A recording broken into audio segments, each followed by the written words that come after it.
XDefiant, the Call of Duty Killer as everybody is calling it right now, and of course we've seen this phrase been thrown around to other first-person shooter games. We've seen it thrown to the Battlefield games, we've seen it thrown to Titanfall for goodness sakes, and of course usually when we find a new first-person shooter that's coming out and we think it has the potential to be the Call of Duty Killer, it never ends up being the case. And in fact, Call of Duty will pretty much always reign supreme on top of any first-person shooter out there, and that is a little unfortunate considering Call of Duty has been drastically just going downhill in quality year after year after year, and this year especially with Modern Warfare 2 and Warzone 2.0, like, things are just looking absolutely ugly for the Call of Duty franchise right now. And so of course we now see people throwing the whole phrase the COD Killer onto XDefiant, which of course is an upcoming first-person shooter that just got done with its open beta session, so I was fortunate enough to have some time to play it. I didn't put as much time as I wanted to in this beta just because I was actually having fun with it and I wanted to get a lot more better gameplay to share with you. And so unfortunately I didn't really get that much gameplay to record before the beta actually went to a close, and it kind of sucked that they decided to close the open session before the weekend started, which I thought was a little strange. I'm a little upset about that, to be honest with you, but nonetheless, it sounds like this game is going to be releasing this summer, which is kind of interesting. I'll probably touch base on more of that later in this video, but apparently this game is also going to be free to play, which really shocks me, and I had to actually Google this to see if it's going to be free to play, and I guess it is, and maybe I am wrong, maybe you do have to pay for this game, but when I Googled it, it says that it's a free to play 6v6 arena multiplayer shooter, you know, so I don't know. It's kind of weird to think that this game's going to be free to play, considering it seems like there's going to be quite a bunch of cool features at launch, especially with the progression system and how they're going to implement a classic prestige mode into this game, which is pretty crazy to think of. But let's go ahead and actually dive into the open session itself, what I was able to experience and take away from this game, and really just kind of dive in and talk about it in general. Before I jumped into the open beta, I really didn't know much about XDefiant. I knew this game had factions and how each faction had its own unique abilities and unique ultras you can use within the game, but I didn't know that each faction is based off of another Ubisoft game. So like, for example, the Phantoms faction is actually the future soldiers from Ghost Recon Phantoms. The Libertad faction is actually the freedom fighters from Far Cry 6. We also have the Dead Sec faction, which is like some faction from Watch Dogs 2. Like, seriously, like, I didn't know that these factions were based off of these characters and from other Ubisoft games, right? I didn't realize there was that correlation with XDefiant, and I really do appreciate that. It's kind of like a multiverse thing we're seeing here with XDefiant, but within the Ubisoft, you know, space. And so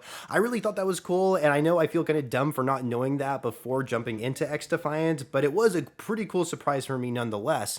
And another thing about these factions is that I guess they've already given us a roadmap of what to expect after this game does come out within each season, and so I guess within each season we are going to be getting a new faction. And so hopefully when it comes to balance purposes, hopefully they won't be giving us some new faction that's like extremely overpowered and just everybody's just using that faction, for example. But I mean, I guess we'll have to wait and see, but that's cool nonetheless that we are getting new factions within each season.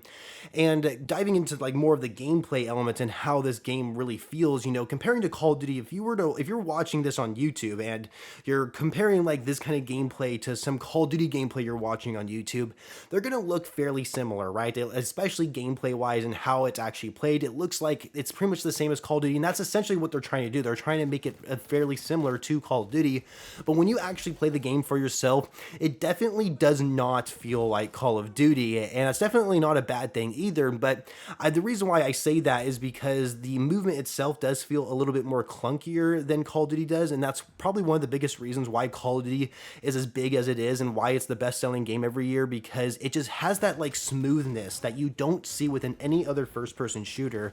And XDefiant unfortunately doesn't capture that same smoothness, but it is pretty damn close to it. And so if you're someone who plays a lot of Call of Duty like me, I think you will adjust to this game just fine. This game also has certain features and gameplay elements that we've seen within the Call of Duty franchise, but we don't really see it in the Call of Duty franchise anymore. And so I really have to to tip my hat to the XDefiant developers for having these certain features in game.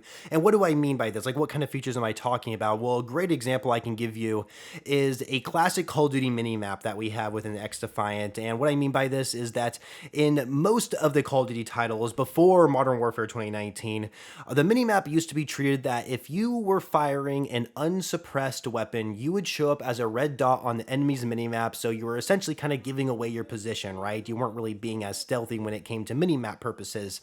And for some reason, Call of Duty changed that, where it didn't matter if you're using a suppressor or not, you were never going to show up as a red dot on the enemy's minimap, which I completely disagree with that change, and I don't know why we don't revert back to what wasn't broken in the past. But XDefiant does have a classic Call of Duty minimap, and I really do appreciate that. I do believe there is a faction in the game. There could be multiple factions that can do this, but I think there was at least one faction that allowed you to stay off an enemy minimap even if you were using an unsuppressed weapon. I could be wrong about that. If you can correct me, if someone can correct me with that in the comments, I'd appreciate it. But I know that there are suppressors in this game, and it does hide you from the minimap as well, so you can still find other ways to like not show up as a red dot. But yeah, I really do appreciate that feature being in the game. Another thing that I really appreciate is map voting.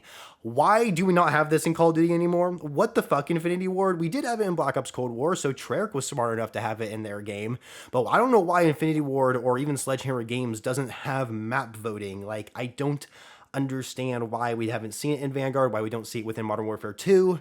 Does not make sense. It was a core feature back in the older games, and it's also a really good way to show and like really provide feedback, almost like unintentional feedback to the developers of like what maps people actually like to play, you know? And I think that's a really good system to have within a first-person shooter like XDefiant and even in Call of Duty. So I really appreciate there being map voting. Also, detailed stats on weapons. This is something that Call of Duty used to have. We saw within Black Ops Cold War and within Vanguard. They did a good job giving us detailed stats on the different attachments, so we had an idea how our gun was gonna perform differently in game before actually jumping into a match. And we actually do see that here within XDefiant as well, but we don't see it within Modern Warfare 2, and I don't know if we're going to see it return. I mean, it just seems like things are so unpredictably bad when it comes to the Call of Duty franchise. But yeah, detailed stats on weapons, that is great. Of course, we do have a firing range or a practice zone here within XDefiant, which I really do much appreciate. And so that's something I will talk about here in actually just a second. But yeah, detailed stats on weapons is definitely an important feature to have within the first-person shooter, and I'm glad the developers have implemented that here in XDefiant. Diving into more of the features and gameplay elements we see within XDefiant that have also been in Call of Duty, and I want to focus more on things that we see currently within Call of Duty that are also within XDefiant but are improved at a much greater scale. For example, skill-based matchmaking. This is a huge conversation that always seems to flood Twitter like every once in a while, but I remember, I do believe a while ago, the XDefiant developers did announce publicly that skill-based matchmaking is not a priority when it comes to their casual matchmaking playlist. Of course, when it comes to ranked, skill-based matchmaking will be in place. I mean, that's the whole point of playing the ranked mode. But for unranked modes, they want connection to be its main priority. They're not gonna like purposely like try and make you pair up with people who are of similar skill level. They want you to have the best connection as possible, and that is their priority when creating matchmaking for the unranked modes, and I really do appreciate that. Another thing is the practice zone, which I already mentioned, and the practice zone is essentially a glorified firing range, and it's something that really, for whatever reason, Call of Duty has not capitalized on improving the firing range within its franchise. Like, it seems like every once in a while we'll get a firing range within Call of Duty. Thankfully, we do have it within Modern Warfare 2, but it's so dog shit compared to any of the other firing ranges we've had in previous Call of Duty titles, and I don't know why they can't just expand upon it like we see here with an XDefiant, because they don't just give us a firing range, they also give us like some sort of gun course where we can go through like this small course, take out some easy targets, and that's really it. Just kind of a little good warm up there. And I apologize for the gameplay. My aim is absolute abysmal, like going through this course. I've only gone through it like 2 times, if I'm being honest with you. And then they have like another section where you can test out your abilities and different equipment against dummies and stuff like that, which that they can definitely improve upon on that sort of section of the practice zone. I think there's a lot more they can definitely do with that area.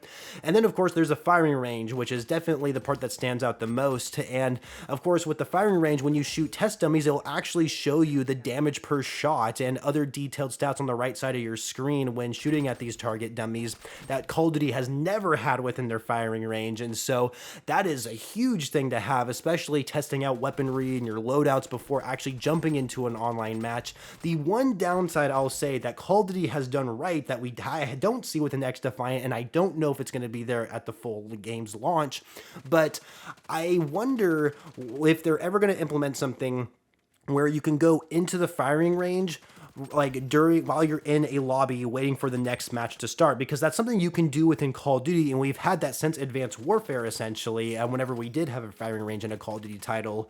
And I don't think you can do that within the open beta. I don't think since it is closed now, the open beta is closed time making this video, but I do hope that's something they do implement within the full game, because I do find it to be a very convenient feature within Call of Duty. So if they can make it to where we can access the firing range from the practice zone while we're searching for another match, that would be sick. It would be so cool if they could pull something off like that, but I am not completely holding my breath on it, but it would be cool if they could do that. Another thing is that the multiplayer maps are phenomenal. I just want to commend the developers for making amazing multiplayer maps. There are a couple that I really don't like personally, and I never really performed well on them, or I just had really bad spawns, and it was usually the hot shot game mode I think had like the worst spawns out of any of the other modes.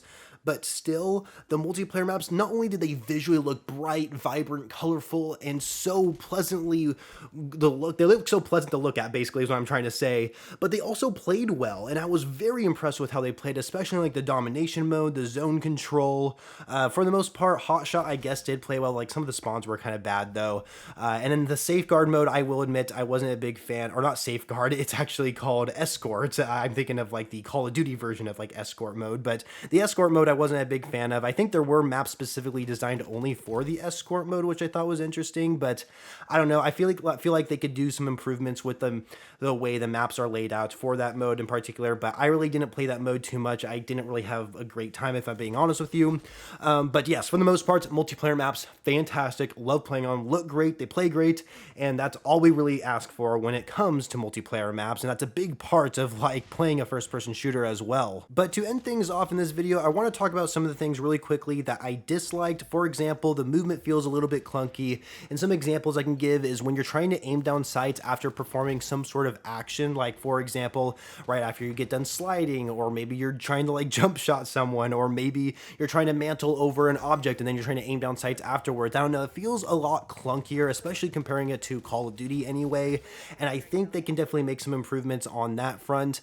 I don't know, I definitely see a lot of people trying to slide cancel in this game. I think I tried doing it a little bit and it didn't really seem to do much, but it definitely feels a little bit better than Modern Warfare 2, that's for sure.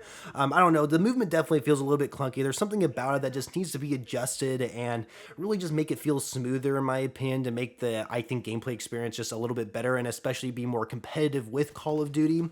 Another thing is that I think going kind of along with it is the netcode, because the netcode, essentially what that does is that it doesn't seem like your shots are registering at the right time, and so it seems like you're putting a lot of shots into the enemy, but their health bar isn't depleting. I kind of noticed that a couple of times, but I heard this open beta did a much better job with its netcode than it was in its closed beta, so I think there's still improvements they can use with the netcode, but it did get kind of annoying at times, and honestly quite frustrating because I wasn't winning my gunfights. But maybe I'm just being an annoying little bitch right now because I just wasn't doing super hot in the beta.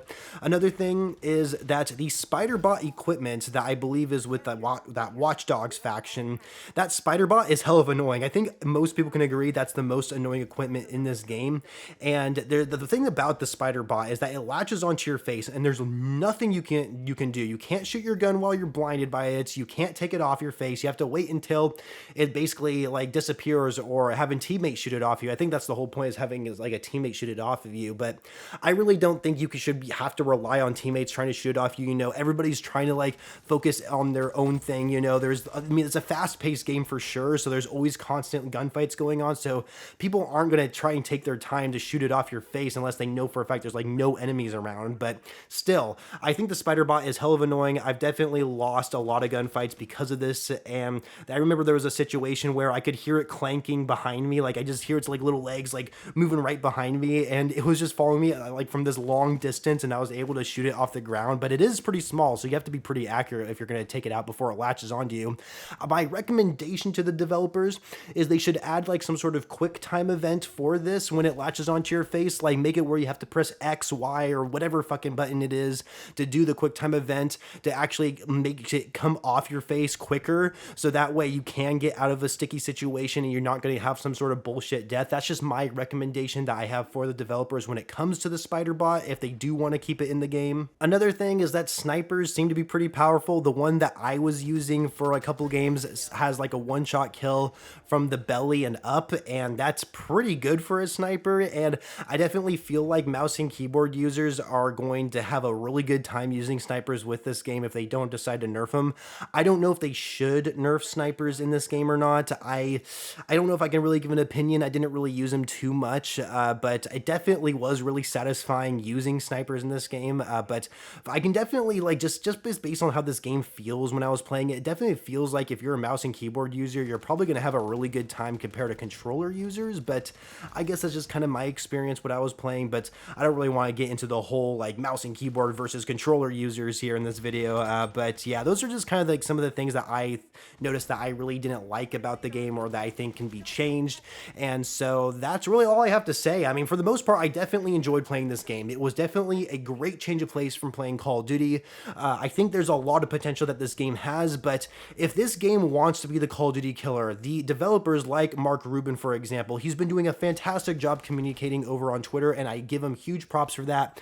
But how long is this communication going to last? How long is the transparency from Ubisoft and the developers working on XDefiant going to be when this game comes out? Because it seems like the same thing happens with Call of Duty, you know? It seems like before the game comes out, we get all this communication, you know? They're like always communicating with us over on Twitter, Reddit, wherever it may be.